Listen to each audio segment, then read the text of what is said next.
राष्ट्रपती द्रौपदी मुर्मू यांच्या हस्ते आज नवी दिल्लीत विज्ञान भवन इथं राष्ट्रीय पंचायत पुरस्कारांचं वितरण. महाराष्ट्राला 6 पुरस्कार. 7व्या स्मार्ट इंडिया हॅकाथॉनच्या अंतिम फेरीत पंतप्रधान देशभरातल्या युवकांशी साधणार ऑनलाईन संवाद. महाराष्ट्रातल्या 4 केंद्रांचा समावेश. विकसित भारताचं सारथ्य विद्यार्थ्यांच्या हातात असून त्याचा नवोन्मेष आणि उत्साह जगभरातल्या समस्यांवर उपाय शोधू शकेल. हॅकाथॉनच्या उद्घाटन प्रसंगी धर्मेंद्र प्रधान यांचं प्रतिपादन. लोकसभेत रेल्वे सुधारणा विधेयक मंजूर. देशभरात आता एकही मानवरहित रेल्वे क्रॉसिंग नाही. 15,000 किलोमीटर रेल्वे मार्गावर कवच प्रणालीचं काम सुरू असल्याची रेल्वे मंत्र्यांची माहिती. देशाच्या अंतर्गत सुरक्षेला धोका पोहोचवण्याचा प्रयत्न सहन केला जाणार नाही.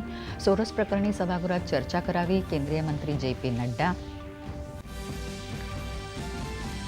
राज्यसभेत आजही जॉर्ज सोरोस प्रकरण आणि सभापती जगदीप धनखड यांच्यावरील अविश्वास ठरावाच्या मुद्द्यावरून विरोधकांचा प्रचंड गदारोळ. कामकाज उद्यापर्यंत स्थगित.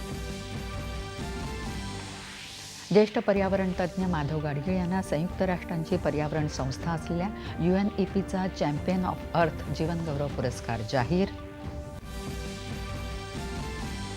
संघर्षग्रस्त सिरियामधून भारत सरकारनं केली 75 भारतीय नागरिकांची सुखरूप सुटका.